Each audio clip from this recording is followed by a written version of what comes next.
இனிய தமிழ் வணக்கம். வெல்க தமிழ். சிட்டுக்குருவி சிட்டுக்குருவி சேதி சொல்லாயோ.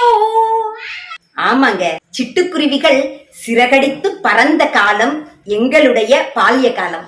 இன்னைக்கு சிட்டுக்குருவிகளை அங்கொன்னு இங்கொன்னு தேடி கண்டுபிடிக்க வேண்டியதா இருக்குது. ஏன் அப்படின்னு சொன்னா, இந்த செல்போன் டவர்கள் அதிகமானதுனால அதிலிருந்து வரக்கூடிய எலக்ட்ரோ மேக்னெட்டிக் வேவ்ஸ், மின் காந்த அலைகளினுடைய தாக்கத்தினால் அதனுடைய இனப்பெருக்கம் குறைந்து கொண்டே வருகின்றது. நெகிழியினுடைய பயன்பாடு, கட்டிடங்கள் அதிகரிப்பு, பூச்சிக்கொல்லிகள், உரங்களின் தாக்கம், காடுகள் அழிப்பு, இவையெல்லாம் சேர்ந்து இந்த சிட்டுக்குருவி இனத்தையே அழித்து வருகின்றது. இதற்காகத்தான் ஒவ்வொரு ஆண்டும் மார்ச் 20 சிட்டுக்குருவிகள் தினமாக அனுசரிக்கப்படுகின்றது. டெல்லி அரசு சிட்டுக்குருவிகளை மாநில பறவையாக அறிவித்திருக்கின்றது. சிட்டுக்குருவிகள் சுத்தமா இல்லாத நாடுகளும் இருக்கின்றதாங்க. அண்டார்டிகா, சீனா, ஜப்பான் போன்ற நாடுகளில் சிட்டுக்குருவிகளே இல்லையாம்.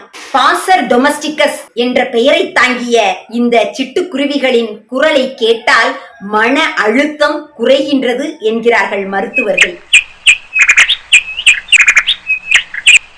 அதனால நாம 3 வேளை சாப்பிடுறோம். 1 வேளை இந்த கொட்டாங்கச்சியில கொஞ்சோண்டு தானியங்கள், கொஞ்சமா தண்ணீர் மொட்டை மாடியில வெளியில வச்சோம் அப்படின்னு சொன்னா, இந்த குருவி இனங்கள், காக்கை இனங்கள் வாழ்ந்துட்டு போகட்டுமேங்க.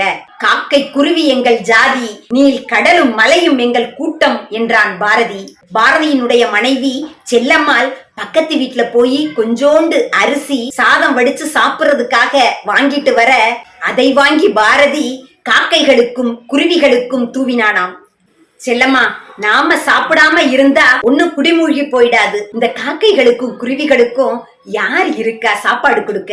அதுங்க கொஞ்சம் பசியாறிட்டு போகுதே அப்படின்னு சொல்லி அன்று சோறு படைக்க வைத்திருந்த அந்த அரிசியை காக்கைகளுக்கும் குருவிகளுக்கும் தூவின பாரதியின் வழித்தோன்றர்கள் நாம் எல்லாம். மார்ச் 20 சிட்டுக்குருவிகள் தினம். சிட்டுக்குருவிகளை காப்போம், சிறகடித்து பறப்போம். சிட்டுக்குருவிகளை காப்போம், சிறகடித்து பறப்போம். நன்றி, வணக்கம்.